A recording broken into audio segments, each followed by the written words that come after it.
Hey everybody, welcome back to Race of History. Today we're going to get into the Sabaton History for Primo Victoria. I did this song a couple days ago. I'll put the link somewhere up there if you haven't seen it yet. This is about the D-Day landings. We talked about it a little bit for this song, but they're obviously going to get into it a little bit more than we did, so I'm anxious to hear what they say. At least among the Western Allies, it is the most often told story of the Second World War. And it's also the beginning of the Sabaton sound, Primo Victoria.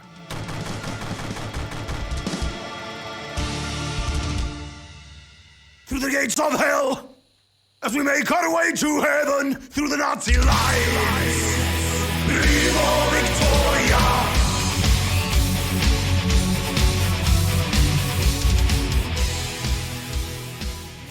June 6, It really is a great song. 1944, a few minutes after midnight, a couple of British gliders silently touch down in Normandy near the Caen Canal.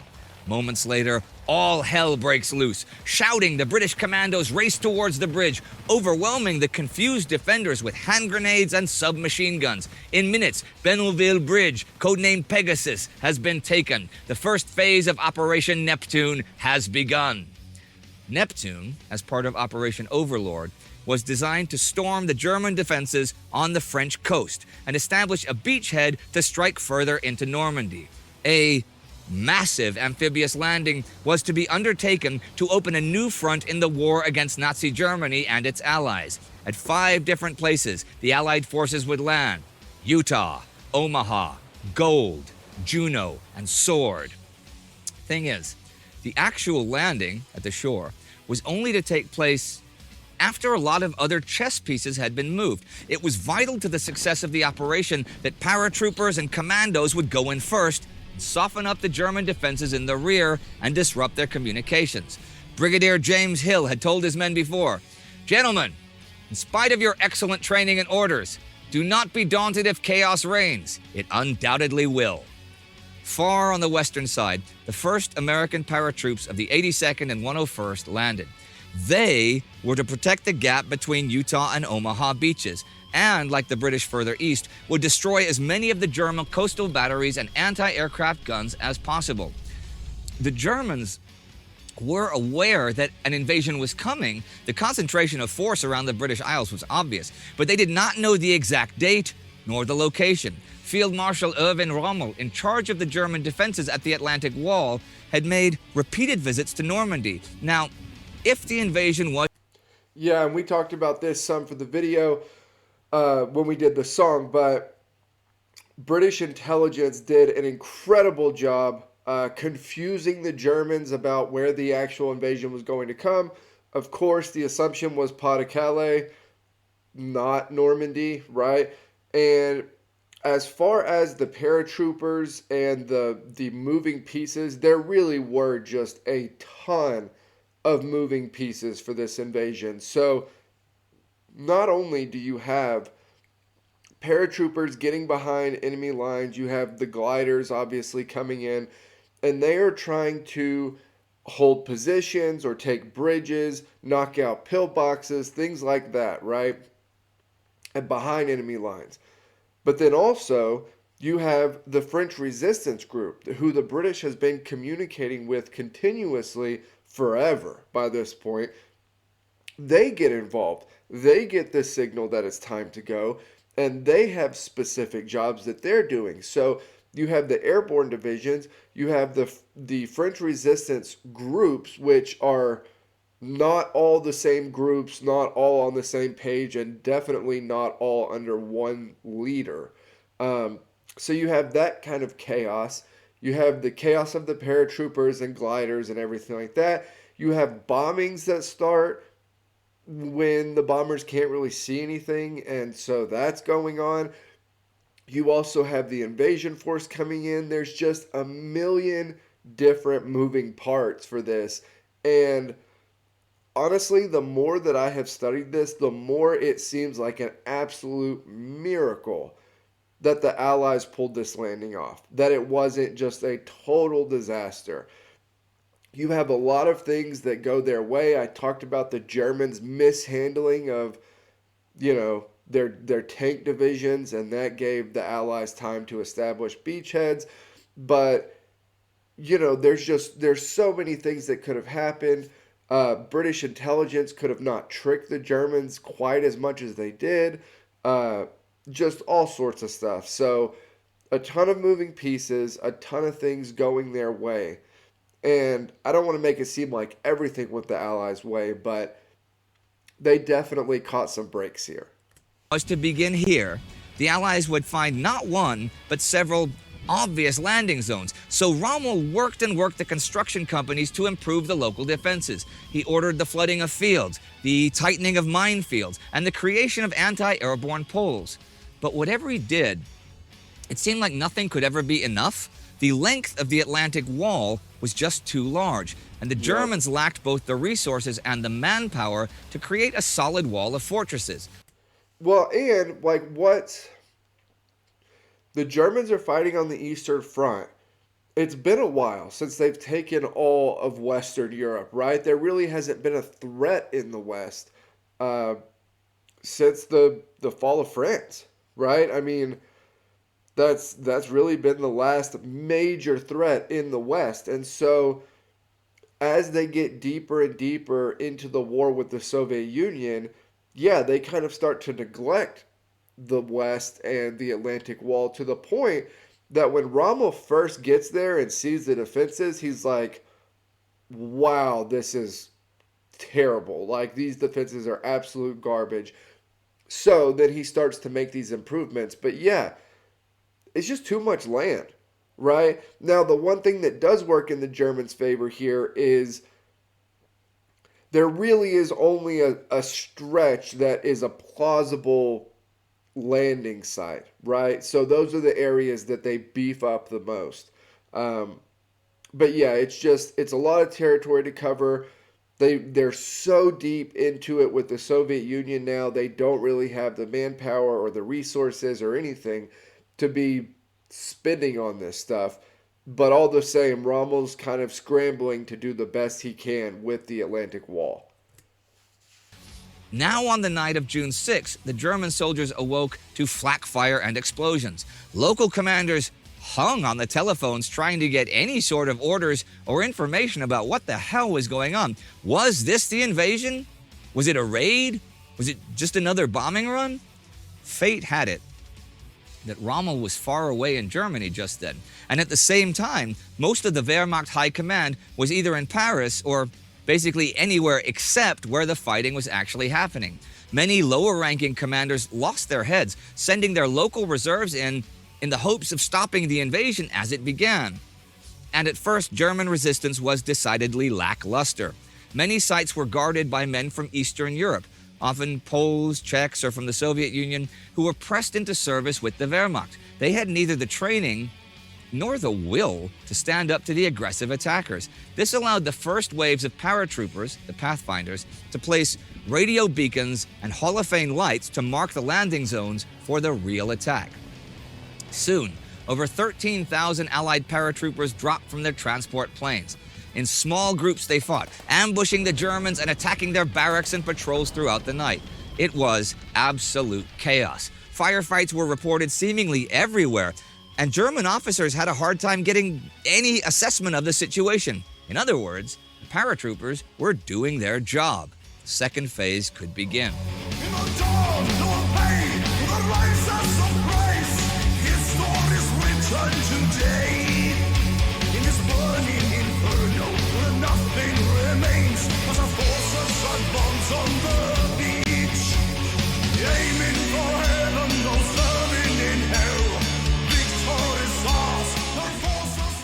At each hour, a huge swarm of American and British bombers made its way to Normandy. Since April, they had intensified their efforts to pound the German positions into non-existence. But Allied High Command was not taking any chances.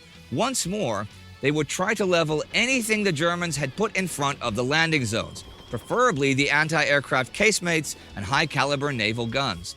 RAF Bomber Command dispatched Halifax and Lancaster heavy bombers. The U.S. Air Force sent out Flying Fortresses and Liberators at the forefront, Mosquito bombers, Thunderbolts, Marauders, rocket-firing Typhoons, pretty much anything that had a cool name was to be thrown against the German Atlantic Wall. All in all, over 11,500 Allied aircraft would attack and wreck the German positions on the French coast this morning.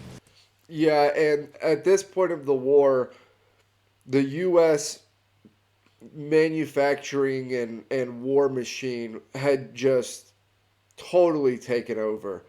And so when you see what they're doing, when you see, the factories that certain companies are putting up and how quickly certain planes are getting created, it really is just, it's incredible. So it makes more sense then when you see the total numbers of the ramp up in tanks, trucks, planes, everything that you would need to fight a war.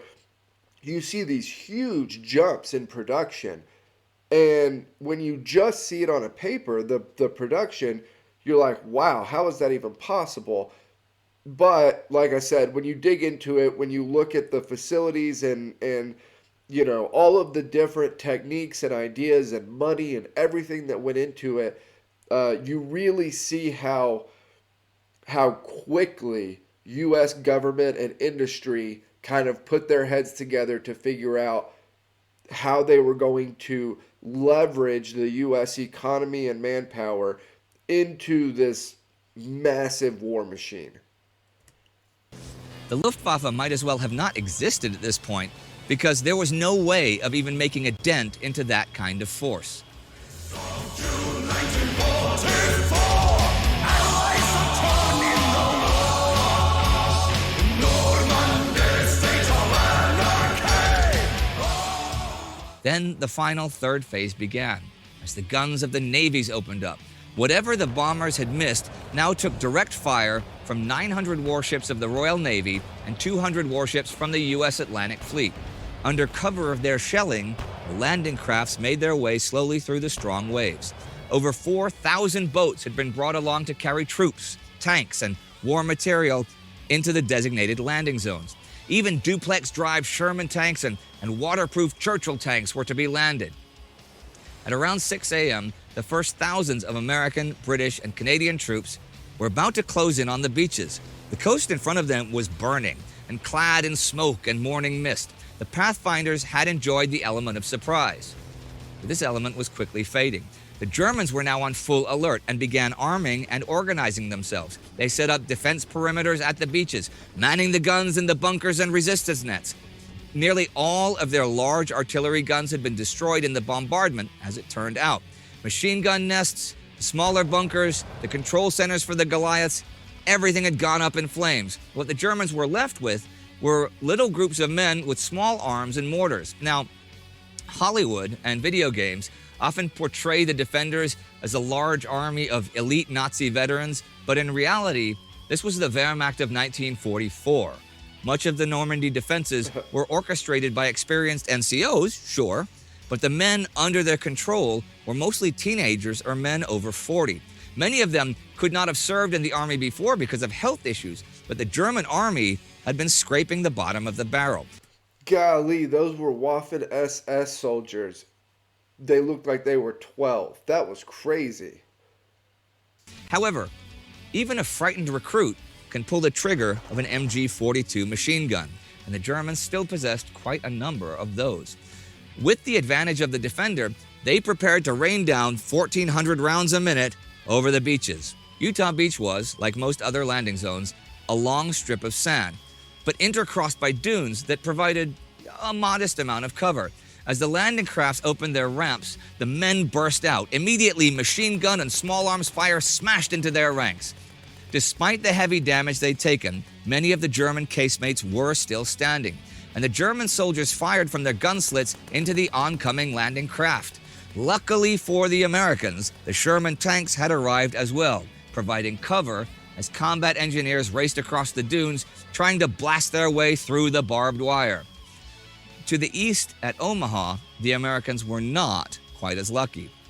There was no trace of the supporting tanks. In fact, 30 of 32 had sunk into the sea. And while most of the German defenses at Utah had been obliterated, Quite a number of their resistance nests here were still functional. Mortar shells tore into the landing craft, killing a third of the first company outright. Then at 6:31, the first assault ramps went down.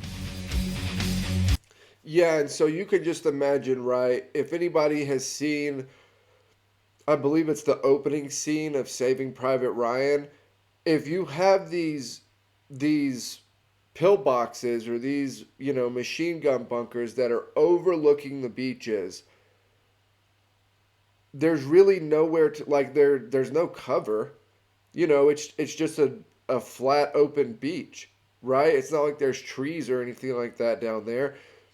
You are on a landing craft, the ramp goes down, and you have these pillboxes that are literally just shooting down at everybody getting off of a landing craft. Like, it's a really terrible position. And counterintuitively, you have to keep moving. Like, you have to go forward, right? As much as everything in your body would be saying to just hunker down and try to find some sort of cover or safety, the only way really that this stops is if a decent amount of people are able to continue to move forward.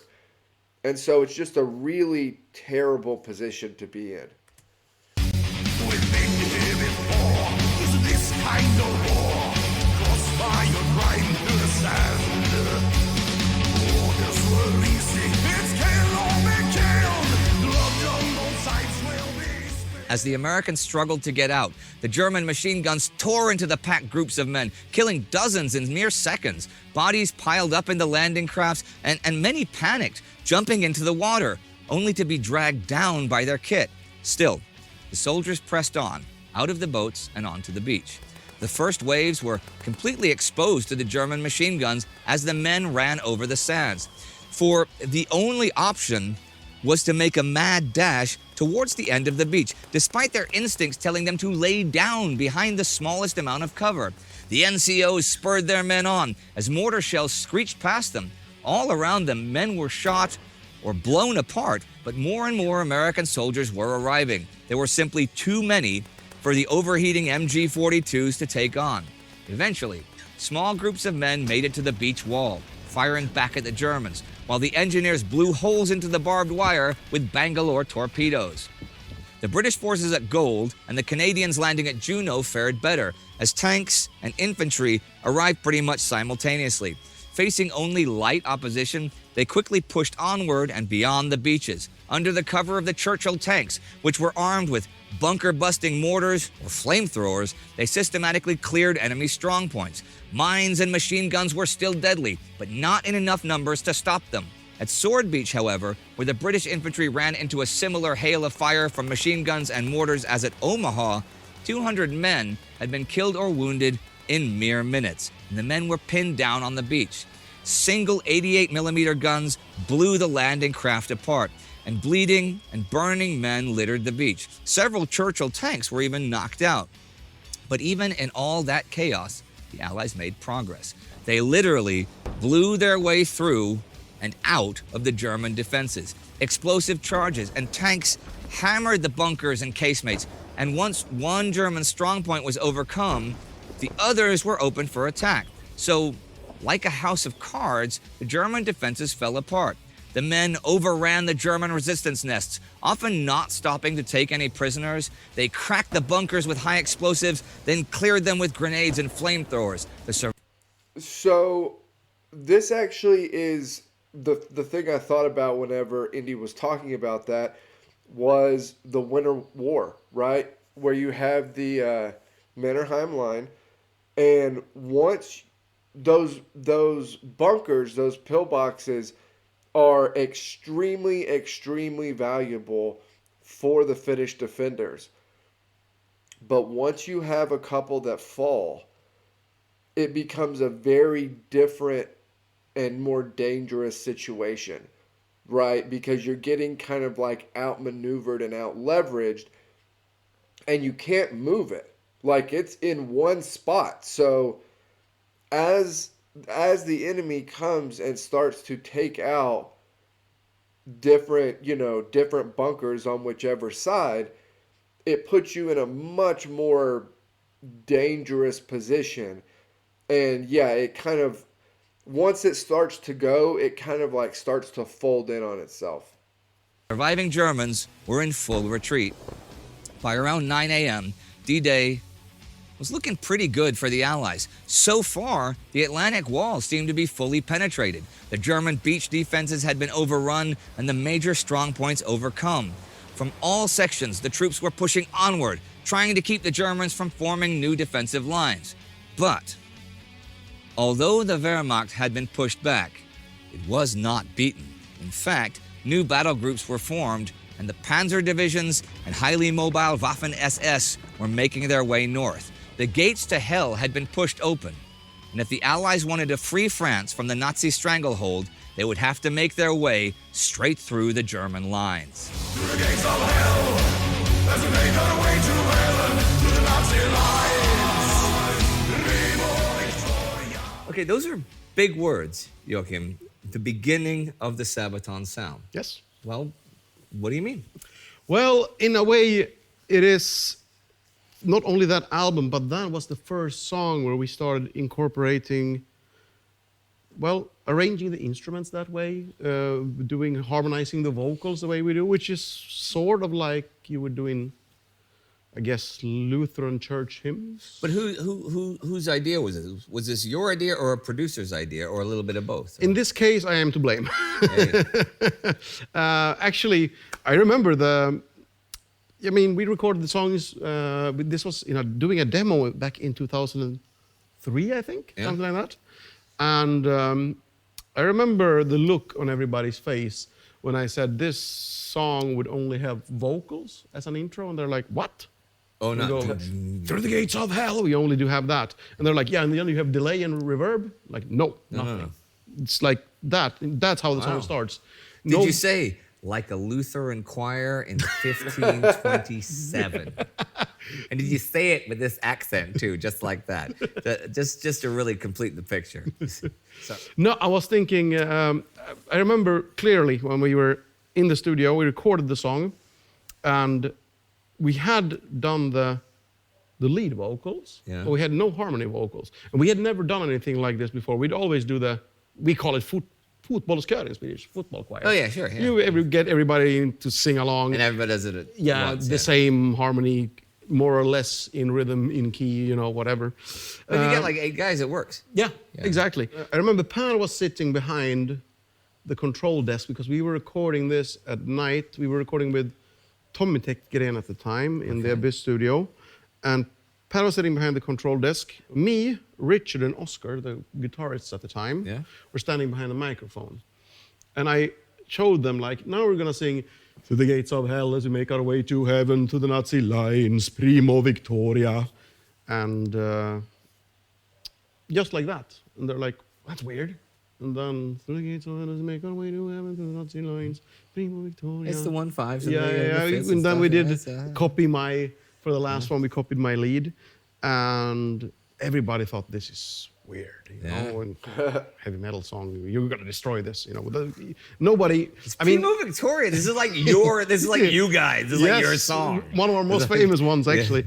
But I was so happy because I remember feeling it myself. I remember seeing Per, because once we sang them all, I told them just to remove all the other harmonies. So we only heard what we just sang. And then I told Per, okay, now just crank all harmonies up. So yeah, they didn't know. Yeah, they didn't know. Cool. And then when the choir first comes after the intro, Primo Victoria, I remember Per sort of like, I don't know if he did like that or he just pushed himself away from the mixing board doing like that. Yeah. And I remember myself for the first time, and this is quite an emotional moment for me actually, this is for me an extremely important moment in Sabaton history and in my life, because this is the first time I thought something was so good that we had done. Okay. That it was so good, it was, not only good to be what we did. It was not only good enough it's good for these guys from Fallen. Oh, yeah. This was really good. And it was actually as good and better than I would have hoped for. Through the gates of hell,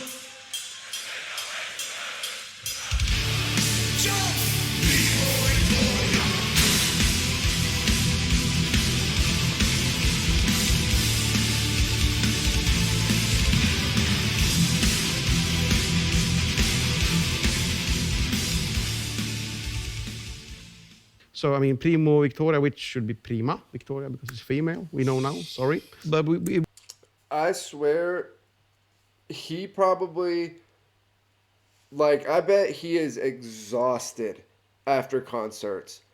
Every time I see him performing, he's running around everywhere. He's jumping up and down. He is like, he goes crazy on stage. I bet he is so exhausted after shows. I bet it feels like he just played like some sort of sports game or something. Like, I bet it just kills him. it was sort of means the beginning of the first victory or the beginning of the victory. And it's also, in a very real way, the beginning of Sabaton. Because I noticed how much I loved writing in that style. It felt like all of a sudden we had our own musical identity. We were not copying other bands. I mean, that thing that was new to us then is now, what do you say, a very, very, very big part of the Sabaton sound that we use today. That way of arranging the choirs, that way of arranging the instruments, having the guitars playing the same sometimes, swapping into octaves, doing different things. A lot of it, the use of synthesizers even. On the 6th of June, when the shows of Western Europe, Primo Victoria. And then now you guys are going to switch to a different kind of history on your next album, right? Yes, pornographic history. I mean, but you're not going to do any research on any porno sites because that would involve watching pornography. And you Yeah, that would be wrong. No. That we don't. We'll just make shit up as we go along. See, that's great. See, that's what Okay, ladies and gentlemen, here's a new slogan for the Sabaton History channel. Sabaton History, making shit up as we go along. See you next time.